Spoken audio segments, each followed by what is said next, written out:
இங்க கிராமத்துல இருக்கிற ஒரு மக்களுக்கு ஃபாரின்ல இருந்து வந்த ஒரு லேடி கிரிக்கெட் பால் எல்லாம் வாங்கி தராங்க. இந்த கிராமத்து மக்களும் அடுத்த வாரம் ஃபாரினர்ஸ் கூட நடக்க போற கிரிக்கெட் போட்டிக்கு பயங்கரமா பிராக்டிஸ்னா எடுக்க ஆரம்பிக்கிறாங்க.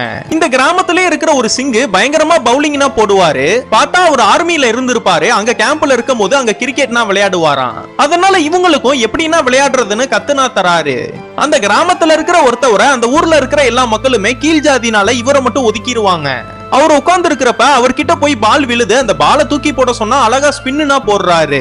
அதனால அவரையும் பவுலிங்காக டீம்ல சேர்த்துறாங்க. இந்த ஊர்லயே நம்ம ஹீரோக்கு ஆகாத ஒருத்தவன் இந்த டீமை தோக்க வைக்கிறதுக்காகவே நான் இந்த போட்டியில கலந்துக்கலாமான்னு கேக்குறான். நம்ம ஹீரோவும் ஆட்கள்லாம் இல்லாதனால இவனையும் உள்ள சேர்த்துக்கிறாரு.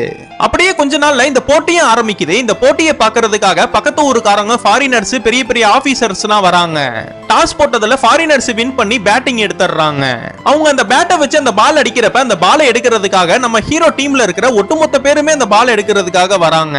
அப்ப நம்ம ஹீரோ சொல்றாரு, உங்ககிட்ட பால் வந்தா மட்டும் எடுங்க, இப்படி என்ன பண்ண கூடாதுன்னு சொல்றாரு. அந்த ஃபாரினர்ஸும் நல்லா விளையாண்டு ஸ்கோர்னா பண்ண ஆரம்பிக்கிறாங்க. நம்ம சிங்கே அழகா பவுலிங்னா போட்டு ஒரு விக்கெட்டையும் கலட்டிடுறாரு. அடுத்து நம்ம டீம்லயே இருக்கிற ஃபாஸ்டா பவுலிங் போடுறவங்கன்னா பால் போடும்போது அவங்களுக்கு சுத்தமா பாலே கண்ணுக்கு தெரிய மாட்டேங்குது. அவ்வளவு ஸ்பீடா வருது, விக்கெட்டும் கலண்டுருது. இப்படின்னா நல்லா போயிட்டு இருக்கும் போது அந்த ஃபாரினர்ஸோட டீம் கேப்டன் விளையாடிட்டு இருக்காரு. அவரோட விக்கெட்டை கலட்டுறதுக்காக அழகா பால் போட்டா அந்த ஈஸியான கேட்ச நம்ம ஹீரோக்கு ஆகாதவன் வேணுக்குனே அதை பிடிக்காம கீழே விட்டுறான். இப்ப 6 நாள் நடக்க போற மேட்ச்ல ஒரு நாள் மேட்ச் முடிஞ்சிருக்கும். அப்பதான் நம்ம ஹீரோக்கு ஆகாதவன் இந்த ஃபாரினர்ஸை பார்க்க வரத அந்த ஃபாரின் லேடி பாத்துருவா.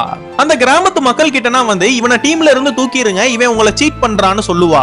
இவனை எல்லாருமே அடிக்க போறப்ப இவன் பயந்து ஒரு கோயிலுக்குள்ள போய் கதவை சாத்திக்கிறான். நம்ம ஹீரோவும் உள்ள போய் இவனோட சட்டையை பிடிச்சி ஏன்டா இப்படின்னா பண்ணனு கேட்கும் போது, நான் ஆசாசையா லவ் பண்ண பொண்ணு உன்னையதான் லவ் பண்றான், அதனாலதான் இப்படின்னா பண்ணேன், இன்னமே நான் இப்படின்னா பண்ண மாட்டேன்னு மன்னிப்பு கேட்கிறான். இதுக்கப்புறம் என்னாச்சுன்னு உங்களுக்கு தெரியணும்னா கீழே கமெண்ட் பாக்ஸ்ல பார்ட் 4ன்னு போட்டு போங்க.